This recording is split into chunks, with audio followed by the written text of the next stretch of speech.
Starring Hunter Schafer. When it comes to Cuckoo, in many ways it follows familiar beats when it comes to horror films, but it definitely pursues something a little bit more different than what usually comes out stateside.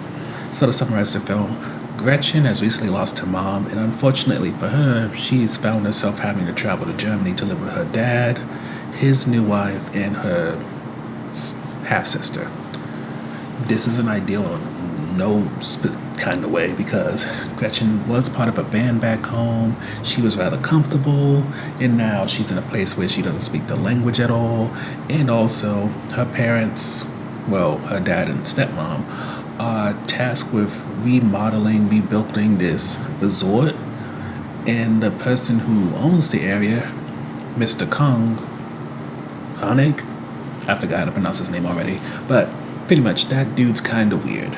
And granted, he's weird in an I'm American, you're foreign kind of way, but even with him being nice, he still gives Gretchen pause, and for good reason. But while he's kind of weird and she can't put her finger on it, there are other things happening in this mountain resort that push her to think that she shouldn't just get out of here because clearly she's not really wanted by her parents, but also because there's something in the woods that might be deadly. So, getting to the review portion, the highlight here is there's definitely a creep factor, especially when it comes to the main potential villain who you surely saw in the trailers. But with that said, when it comes to Cuckoo, it still follows an expected or familiar playbook. It's just instead of you having this serial killer supernatural being, it's more so the type of horror film that wants to tap into distrust in the medical community, the exploitation of this sort of oddity human type. And for the most part, I would say, even though there are definitely things that are different, in large, Cuckoo usually plays it safe when it comes to pretty much anything you can think of, even in terms of the violence, which, yes, there's gunshots, bleeding, open wounds, but it's not gross, it's not overly violent, it's a little bit weird, but it's not weird enough to be something that really stands out. Which leads to the last one I've been stopping, and that's just connecting with the characters. And maybe it's just my issue with connecting with characters and not this film, but to me, my connection with Gretchen is because I'm aware of who Hunter Schafer is through Euphoria.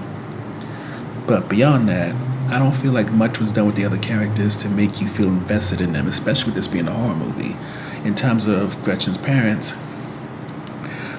even when you add in the little mystery element of what Gretchen's dad and mom might be aware of or might be into, I don't really care about Gretchen's stepmom, whether or not she's part of this thing or not. Is she a victim or is she a survivor?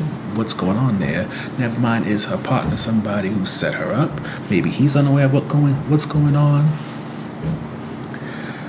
It's one of those things that you may think about, but it's not something that really is pushed enough for you to care about who may live, who may die, who's a victim and all this, but is given the ability to survive the situation. And even when it comes to other people who do end up victims, it's like they help push the story along, but they're not somebody you really care about that you want to see make it to the end. Overall, when it comes to Cuckoo, yes, there's a need to appreciate it does have some type of indie movie horror vibe to it, but as much as it may have maybe a slight tone difference, maybe the characters are a little bit more weirder and not straightforward as what might be used to. Unfortunately, overall, it is a film that very much still follows the usual beats of a horror film, and while it may be different by not having this supernatural monster or this serial killer, it's still very much a horror movie that doesn't necessarily set itself apart enough to not feel like something that may end up on a streaming platform, maybe be hot for a week, and then disappear into the ethos.